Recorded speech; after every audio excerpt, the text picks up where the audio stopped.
এই মন্দিরটা পুরো 15 বিঘা পুরো জমি নিয়ে কিন্তু এই মন্দিরটা তৈরি করা, এবং এই মন্দিরের ইতিহাসটাও কিন্তু পুরো আশ্রমটা কিন্তু বিভিন্ন গাছপালায় ভর্তি। এখন নর্মালি গরমকাল, সামনে শীত আসছে, দেখছেন এখানে কিছু কিছু গোলাপ ফুটে আসছে। এই চলুন, এখানে কিছু কিছু গাছ আছে যেগুলো আপনাদের না দেখালে বোধহয় ভুল হবে। এটা হচ্ছে আপনাদের বোর্ডটা দেখালাম। যদি আপনারা 3-4 জন শীতকালে একসঙ্গে আসেন তাহলে কিন্তু এখানে ফোন করে দিলে যে বোর্ডটা অপারেট।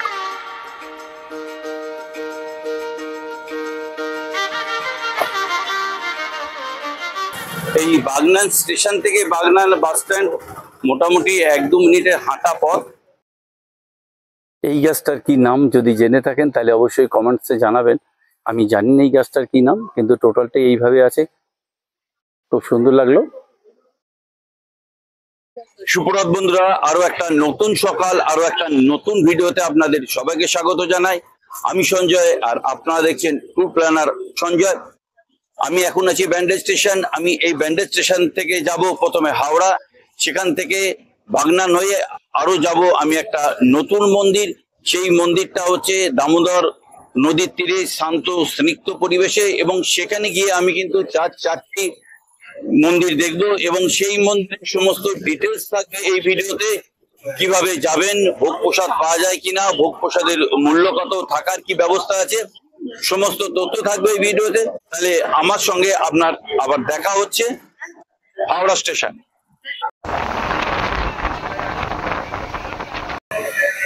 চলুন, আমি হাওড়া স্টেশন এসে গেছি।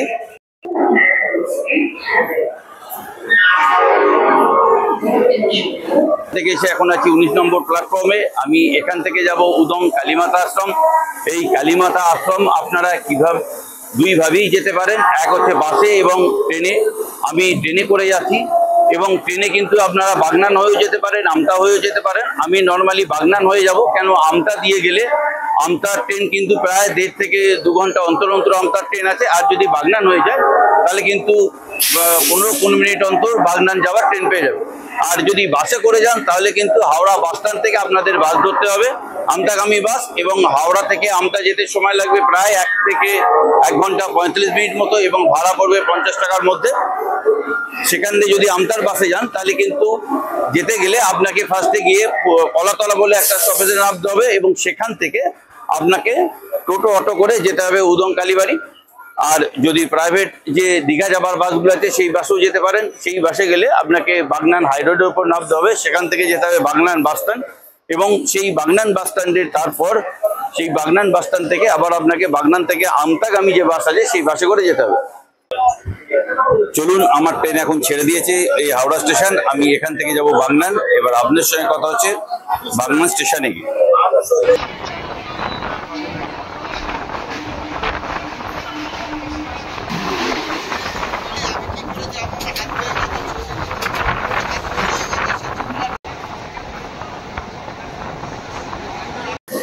আমি এইমাত্র বাগনানের 4 নম্বর প্ল্যাটফর্মে নামলাম। আমি ওভারব্রিজ দিয়ে 1 নম্বর দিয়ে বেরোবো। যারা হাওড়া থেকে আসবেন, আগেই বলেছি যে বাগনান দিয়ে আসার সবচেয়ে সুবিধা এই উদং কালীমাতা আশ্রম যাওয়ার জন্য। তা হাওড়া থেকে আপনারা বালিচক, খড়গপুর, মেদিনীপুর, পাঁশকুড়া যে কোনো লোকাল ধরে বাগনান চলে আসুন।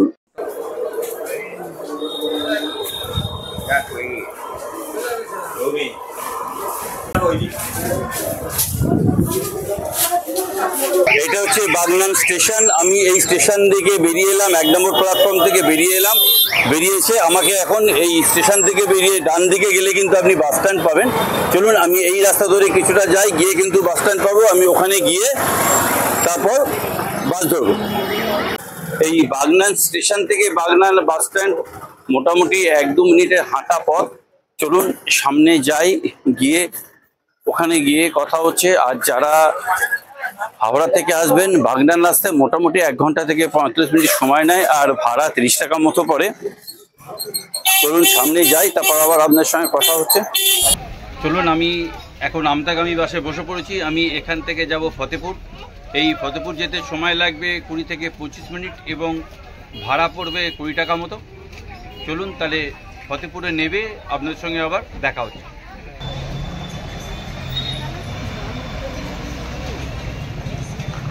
চলুন আমি ফতেপুর বাস স্ট্যান্ডে চলে এসেছি। এটাই হচ্ছে ফতেপুর বাস স্ট্যান্ড। আমি কিভাবে কোন দিক দিয়ে যাবেন সেই লোকেশনটা বলে দিই। দেখুন এখানে সত্যনারায়ণ মিষ্টান্ন ভান্ডার দেখছেন আমার হাতের সোজা। ওই সত্যনারায়ণ মিষ্টান্ন ভান্ডার উল্টো দিকে যে গলিটা আছে সেটা দিয়ে যেতে হবে।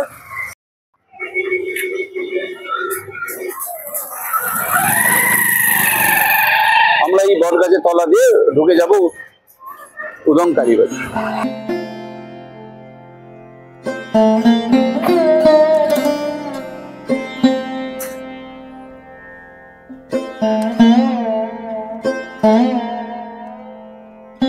আমি এসে গেছি এই উদং কালীমাতা আশ্রমের ঠিক সামনেই। বাগনান এবং আমতার মধ্যবর্তী এলাকায় অবস্থিত এই উদং কালীমাতা। কিভাবে আসবেন সেটা আমি আগেই বলেছি। চলুন এবার আস্তে আস্তে মন্দিরে যাওয়া যাক এবং মন্দির পুরো ঘুরে দেখা যাক, এবং মন্দিরের বিষয় যতটুকু আমার জানা সেটুকু আপনাদের সঙ্গে আমি অবশ্যই তুলে ধরবো। চলুন তাহলে ভেতরে যাওয়া যাক।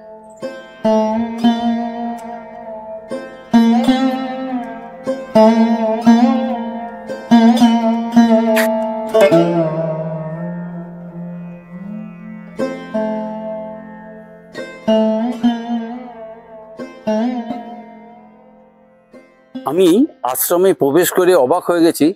এত সুন্দর পরিবেশ, মনোমুগ্ধকর পরিবেশ এর আগে কিন্তু আমি অন্য কোনো আশ্রমে দেখিনি। এত শান্ত, স্নিগ্ধ, নিরিবিলি পরিবেশ, সত্যিই খুব ভালো লাগছে। এবং এই আশ্রমে কিন্তু আমরা একসঙ্গে চারটি মন্দির দেখব।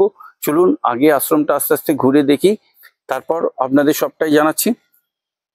এই আশ্রমের মূল মন্দিরে মা কালীকে কিন্তু দক্ষিণা কালী হিসেবে পুজো করা হয়। এবং এই আশ্রমে যদি আমরা পূর্ব দিকে যাই তাহলে দেখব রাধা গোবিন্দের মন্দির আছে, এবং দক্ষিণ পশ্চিম কোণে আছে মহাদেবের মন্দির, এবং দক্ষিণ পূর্ব কোণে আছে গৌরাজের মন্দির। এই হচ্ছে সমস্ত মন্দির। এবং মন্দিরের দরজা মোটামুটি এখন বন্ধ হয়ে গেছে, কেন আসতে দেরি হয়ে গেছে। পুরোহিত মশাই পুজো করে চলে গেছেন, কিন্তু অবশ্যই আমি আপনাদের সমস্ত দেবদেবীর দেখাবো।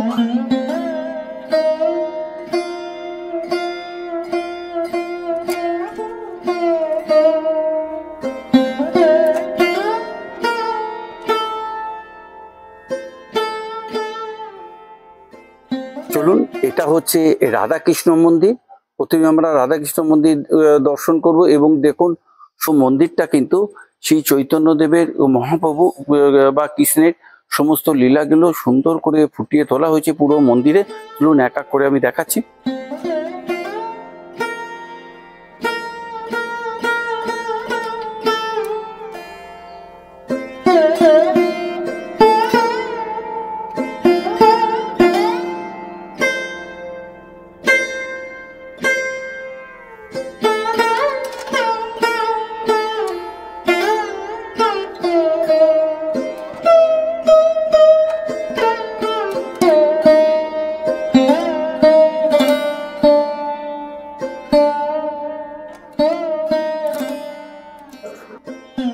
পুরো মন্দিরটাতে শ্রী চৈতন্য মহাপ্রভুর বিভিন্ন জীবনের বিভিন্ন চিত্র দিয়ে সুন্দর করে পুরো মন্দিরটাকে ফুটিয়ে তোলা হয়েছে। দেখুন খুব সুন্দর লাগছে মন্দিরটা। দেওয়ালে বিভিন্ন চিত্র আঁকা আছে, মহাপ্রভুর বিভিন্ন চিত্র দিয়ে সুন্দর করে দেওয়ালটাকে সব ফুটিয়ে তোলা হয়েছে।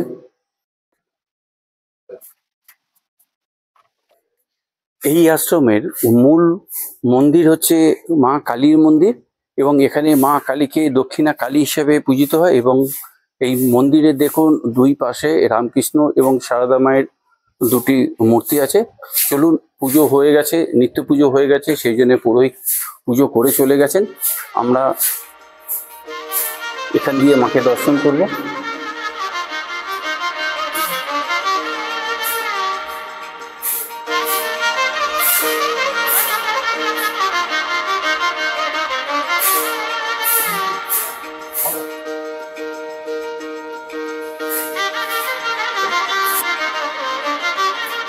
সামনেরটাই দেখছেন নাথ মন্দির, নতুন করে তৈরি করা হচ্ছে। আমি এখন দাঁড়িয়ে আছি মায়ের মন্দিরের সামনে। তবে এখানে আপনাদের একটা কথা বলি, যারা ভাববেন যে এখানে এসে পুজো দেবেন, পুজো দেবার কিন্তু কোনো ব্যবস্থা নেই। এবং এখানে কিন্তু বাইরে কোনো দোকানপাটও দেখলাম না। আপনারা যদি পুজো দিতে হয় তাহলে কিন্তু বাড়ি থেকে আপনাদের সমস্ত ফুল ডালা মালা যা লাগে সেগুলো নিয়ে এসে এখানে কিন্তু পুজো দিতে হবে। এবং মনে হয় এই পুজোটা কিন্তু 9টা থেকে 9:30টার মধ্যে পুরোহিত মশাই এসে বেরিয়ে যান। পুরো আশ্রমটা কিন্তু বিভিন্ন গাছপালায় ভর্তি। এখন নর্মালি গরমকাল, সামনে শীত আসছে, দেখছেন এখানে কিছু কিছু গোলাপ ফুটে আসছে, এই যে একটা গোলাপ ফুটবে। এবং টোটালটা সুন্দর করে গাছ দিয়ে ব্যারিকেড দিয়ে ঘেরা আছে। এবং বললাম এখানে 4টে, প্রথমেই আপনাদের রাধাকৃষ্ণ মন্দির দেখলেন এবং কালী মায়ের মন্দির দেখলেন। চলুন এবার এখানে আছে গৌরাজের মন্দির আর ওদিকে আছে শিবের মন্দির। চলুন আগে আমরা শিবের মন্দিরটা দেখি, তারপর আপনাদের গৌরাজের মন্দিরটা দেখাবো। এটা হচ্ছে মহাদেবের মন্দির।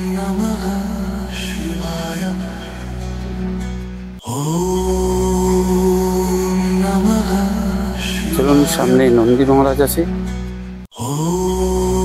বসে আছেন। এবং চলুন আমরা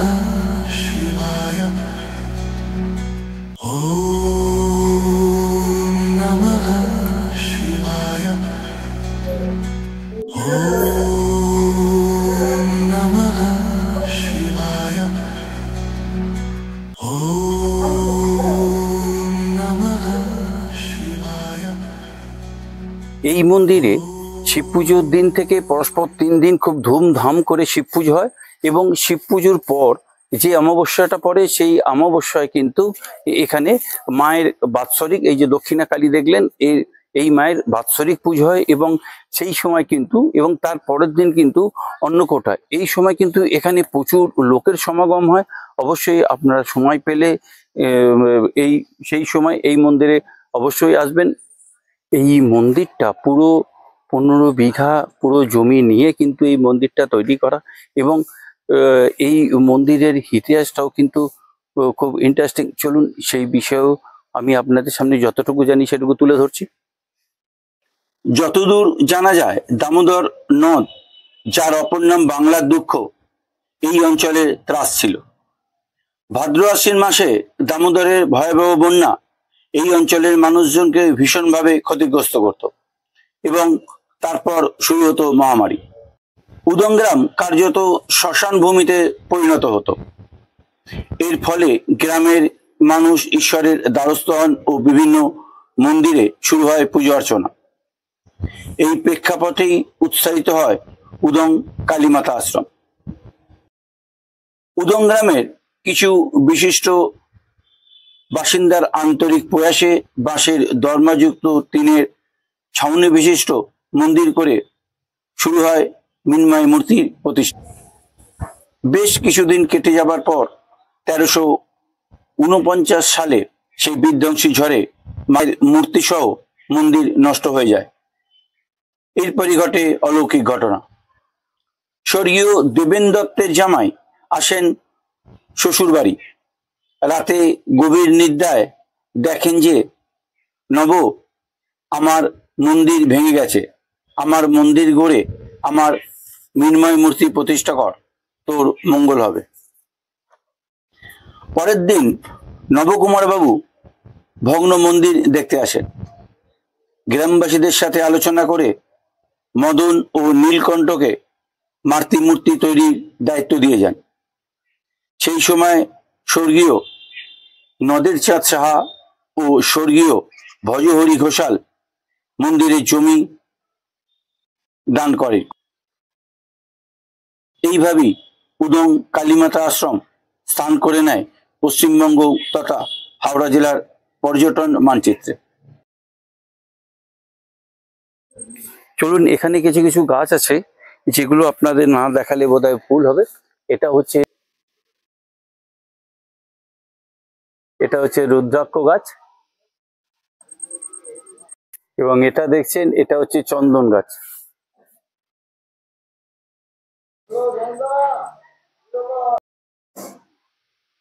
এটা হরিতকি গাছ।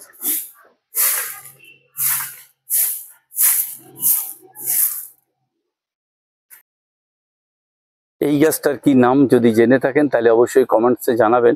আমি জানি না এই গাছটার কি নাম, কিন্তু টোটালটা এইভাবে আছে। খুব সুন্দর লাগলো। এই মন্দির সকাল 6টায় খোলা হয়, দুপুর 12:30টায় বন্ধ হয়ে যায়, আবার বিকেল 4টে খোলা হয় এবং সন্ধ্যে 7:30টায় সন্ধ্যা আরতি দিয়ে কিন্তু এখানে বন্ধ হয়ে যায় মন্দির।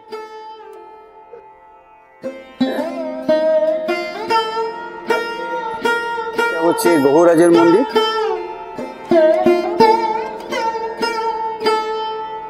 চলুন আস্তে আস্তে ভেতরে যাই এবং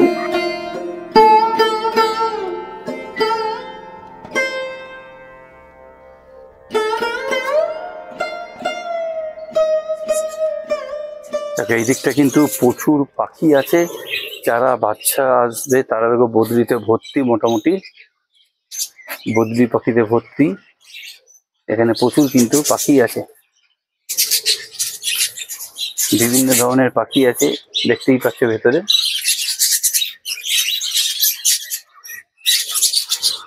তা আমি হাতটা একটু ফিক্স করি, তাহলে বুঝে দেখো পাখি দেখো কত যাচ্ছে আসছে, দেখো প্রচুর পাখি আছে ভেতরে। দেখো উড়ে গেল।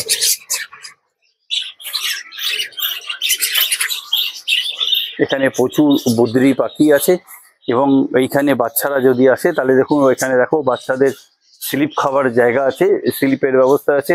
মোটামুটি শীতকালে যদি আসেন আপনারা তাহলে কিন্তু খুব ভালো লাগবে স্লিপ, এবং ওখানে দোলনার ব্যবস্থা আছে বাচ্চাদের জন্য। চলুন সেটাও একবার দেখিয়ে দিই। যদি বাচ্চারা আসেন তাহলে বাচ্চাদের কোনো অসুবিধা আছে না, অবশ্যই আপনারা একদিন কিন্তু বাচ্চা নিয়ে এখানে আসতেই পারে। দেখুন এখানে স্লিপ কাটার ব্যবস্থা আছে, ওই যে দোলনা আছে। সামনে শীতকাল, আশা করি তখন আরো ভালো লাগবে। এখনো বাগানের অনেক জায়গায় ঘেরা আছে, গাছপালা দেওয়া আছে, গাছের চারা বসানো আছে। যারা বাগনান, আমতা এবং হাওড়া থেকে দেখছো অবশ্যই তারা কমেন্টস করে জানিও, এবং তারা অবশ্যই তাদের বন্ধুদের কাছে এই মন্দিরটা সম্বন্ধে শেয়ার করো। তাহলে এই এলাকায় যে এত সুন্দর একটা এত ভালো মন্দির আছে তাহলে সবাই জানতে পারবে এবং সবাই এই মন্দিরটা দেখার সুযোগ পাবে। চলুন এবার আপনাদের দামোদর নদটা একবার দেখিয়ে নিই, দেখি ওখানে বোটিং এর কোনো ব্যবস্থা আছে কিনা। চলুন দেখি আস্তে আস্তে দামোদর নদের দিকে যাচ্ছি। এই সামনেই দামোদর নদ।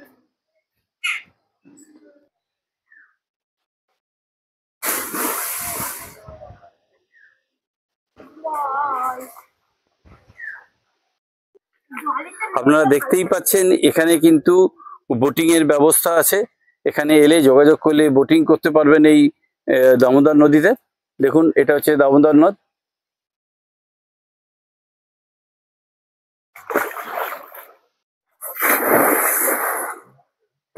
দেখুন নদীর জলে এইসব দেখলে কিন্তু নিজে সহ্য থাকা যায় না, মনে হয় এক্ষুনি নেমে পড়ি, কিন্তু কিছু করার নেই।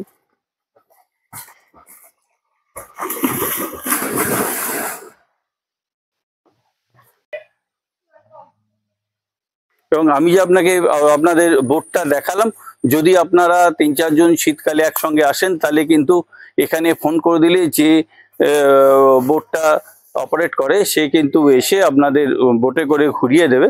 শুধু এখানে এসে একবার হতে হবে। আমি একা বলে চার্জ বেশি পড়বে বলে আমি আর ওতে গেলাম না। বুঝতেই পারছেন একা যাওয়াটা সম্ভব না। এই মন্দিরে ভোগ প্রসাদের কোনো ব্যবস্থা নেই। করোনার আগে ভোগ প্রসাদের ব্যবস্থা ছিল, কিন্তু তারপর বন্ধ হয়ে যাওয়ার পর এখনো চালু করা যায়নি। আর কিন্তু এখানে থাকার কিন্তু কোনো ব্যবস্থা নেই। ভিডিওটা এখানেই শেষ করছি। উদং কালীমাতা আশ্রমের সমস্ত তথ্য আপনাদের সামনে তুলে ধরার চেষ্টা করলাম। ভালো লাগলে লাইক করবেন, শেয়ার করবেন এবং অবশ্যই কমেন্টস করে জানাবেন কেমন হলো। আপনাদের একটা কমেন্টস আমাকে নতুন ভিডিও বানাতে অনুপ্রেরণা যোগায়। আর এই চ্যানেলে যারা নতুন বন্ধু আছো তারা অবশ্যই চ্যানেলটা সাবস্ক্রাইব করে পাশের বেল আইকনটা প্রেস করে দিও, তাহলে নতুন ভিডিওর নোটিফিকেশন সবার আগে তোমার কাছে পৌঁছে যাবে। দেখা হচ্ছে নতুন কোনো ভিডিওতে। ততক্ষণ ভালো থেকো, আনন্দ থেকো।